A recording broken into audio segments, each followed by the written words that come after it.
నమస్తే, welcome to our channel.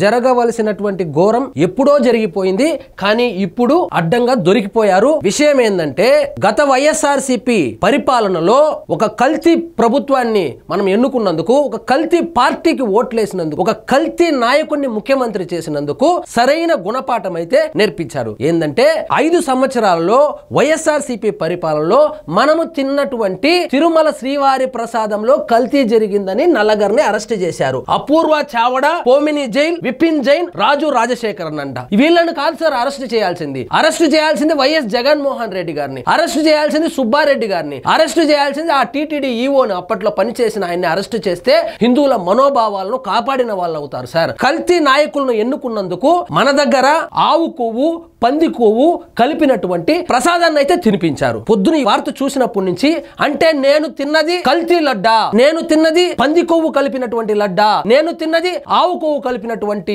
లడ్డా అని పొద్దున్నుంచి మనసేం బాలేదు. మీ పరిస్థితి ఎలా ఉందో దయచేసి కామెంట్ రూపంలో తెలియజేయండి. తిరుమలకు కల్తీ నెయ్యి సరఫరా కేసులో 4 అరెస్ట్. జగన్మోహన్ రెడ్డి గారు కల్తీ జరిగిందని చెబితే కమల్ హాసన్ లాగా ప్రెస్ మీట్ పెట్టి శ్రీవారి విషయంలో అబద్ధాలు చెబుతున్నాడు చంద్రబాబు నాయుడు, చంద్రబాబు నాయుడిని దేవుడే శిక్షిస్తాడని చెప్పి పెద్ద పెద్ద మాటలు చెప్పావు కదా. పవన్ కళ్యాణ్ గారు అయితే ఊగిపోతా దీక్షలు కూడా చేస్తున్నాడని అన్నావు కదా. మరి ఇప్పుడు 4 అరెస్ట్ అయ్యారు. తల ఎక్కడ పెట్టుకోవాలో అర్థమవుతా ఉందా జగన్మోహన్ రెడ్డి గారు? మీరు చారిత్రాత్మక తప్పుదం చేశారు జగన్మోహన్ రెడ్డి గారు. ఒకవేళ కల్తీ జరగకపోయింటే దేశంలోనే ప్రతిష్టాత్మకమైనటువంటి సంస్థ అయినటువంటి సిబిఐ ఈ 4 ఎందుకు అరెస్ట్ చేస్తుంది జగన్మోహన్ రెడ్డి గారు? కాబట్టి తక్షణమే మీరు ఈ హిందూ సమాజానికి, హిందువుల మనోభావాలకు సంబంధించిన విషయం కాబట్టి మీరు ఖచ్చితంగా క్షమాపణ చెప్పి తీరాలి. క్షమాపణే కాదు, మీరు శ్రీవారిని దర్శించుకొని చెంపలు కూడా వేసుకోవాలి. ఒక ఆంధ్ర రాష్ట్రంలోనే కాకుండా ప్రపంచంలో ఉన్నటువంటి హిందువుల మొత్తం చేత ఒక అపచార పని చేపించారు జగన్మోహన్ రెడ్డి గారు. పొరపాటున మీకు 5 సంవత్సరాలు అధికారం ఇచ్చిన దానికి హిందువులందరికీ, ముఖ్యంగా బ్రాహ్మణులకు, ఆర్య వైశ్యులకు, వెజిటేరియన్లకు అందరి నోట్లో పంది కొవ్వు, ఆవు కొవ్వు పెట్టి దుర్మార్గపు చర్య చేశారు జగన్మోహన్ రెడ్డి గారు. నిజంగా సిగ్గుతో తల దించుకోవాల్సిన పని చేశారు జగన్మోహన్ రెడ్డి గారు. అప్పుడేమన్నారు? పరువు నష్టం దావా వేస్తా, ప్రధానమంత్రికి లేఖ రాస్తా, చీఫ్ జస్టిస్ కి లేఖ రాస్తా అని చెప్పి ప్రెస్ మీట్ పెట్టి తెగ హడావిడి చేశారే. మరి ఇప్పుడు తల ఎక్కడ పెట్టుకుంటారు జగన్మోహన్ రెడ్డి గారు? 4 అరెస్ట్ చేశారు, మీ వంతు కూడా రానే వస్తుంది. ఇక్కడ చూడండి ఏం చేశారు. బోలే బాబా నుంచి కిలో నెయ్యి 355 కొనుగోలు చేసి వైష్ణవి డైరీ, ఏఆర్ డైరీకి 319 రూపాయలకు అమ్మిందంట. 355 రూపాయలు కొని 319 రూపాయలకు ఎందుకు అమ్మారంటే, 355 రూపాయలకు కొనుక్కొని అందులో ఈ కొవ్వు పదార్థాలు కలిపి లీటర్ని 2 లీటర్లు చేసి అమ్మారు. ఆయా డైరీల ఉత్పత్తి సామర్థ్యం ఎంత, వారు ఎక్కడి నుంచి పాలు సేకరిస్తున్నారు తదితర వివరాలు సిట్టు అధికారులు రాబట్టారు. టీటీడీతో ఏఆర్ డైరీ ఒప్పందం చేసుకుంది ఏఆర్ డైరీ, సరఫరా చేసేదేమో వైష్ణవి డైరీ, వాళ్లకు సరఫరా చేసేది ఈ బోలే బాబా. ఈ మొత్తం వ్యవహారము తిరుపతి పరిసర ప్రాంతాల్లోని ఒక డైరీని లీజుకు తీసుకొని వైఎస్ఆర్సీపీ పార్టీ పెద్దల కనుసన్నల్లోనే జరిగిందని గుసగుసలు వినపడుతుంది. అందరి పేర్లు కూడా బయటకు వస్తుంది. వాళ్ళు కూడా కటకటాలకు పోవడం ఖాయం.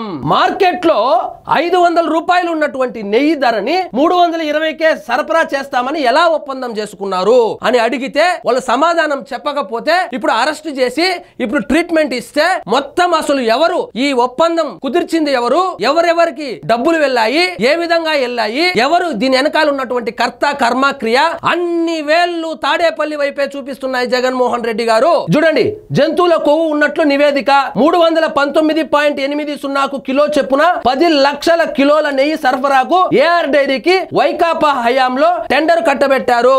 అసలు ఏఆర్ డైరీకి ఎంత పాలు వస్తా ఉంది రోజు, అది ఎంత నెయ్యి సరఫరా చేసే సామర్థ్యం ఉందని కూడా తెలుసుకోకుండా అడ్డగోలుగా రూల్స్ అండ్ రెగ్యులేషన్స్ ని తుంగలో తొక్కి ఏఆర్ డైరీకి కట్టబెట్టారు. ఏఆర్ డైరీ ఏమో మేమంత సరఫరా చేయలేమని మళ్ళీ వైష్ణవి డైరీకి ఇచ్చింది. ఆ వైష్ణవి డైరీ వాళ్ళు కూడా నెయ్యి చేసింది పాపాన పోలేదు. వాళ్ళు ఈ బోలే బాబా దగ్గర నెయ్యి తెప్పించి కల్తీ చేసి 1 లీటరు నెయ్యికి ఇంకొక లీటరు కల్తీ చేసి 2 లీటర్లు చేసి మొత్తం తిరుమల ప్రసాద తయారీ కేంద్రానికి పంపించి నా నోట్లోను, మీ నోట్లోను, అందరి నోట్లోను పంది కొవ్వు, ఆవు కొవ్వు ప్రసాదం రూపంలో అయితే పెట్టేశారయ్యా. కాబట్టి జగన్మోహన్ రెడ్డి గారు, మీకు హిందువుల మనోభావాల మీద గౌరవం ఉంటే ఇప్పటికైనా వచ్చి క్షమాపణ చెప్పండి. ఒకటైతే నిజము, కల్తీ జరగకపోయి ఉంటే సిబిఐ లాంటి సంస్థ 4 అరెస్ట్ అయితే చేయదు కదా. అరెస్ట్ చేసిందంటే కల్తీ జరిగిందని అర్థము. కల్తీ జరిగింది అంటే నువ్వు, నేను, మనమందరము ఆవు కొవ్వు, పంది కొవ్వు ప్రసాద రూపంలో తిన్నామని. ఇవన్నీ హిందువులు గమనిస్తున్నారు జగన్మోహన్ రెడ్డి గారు.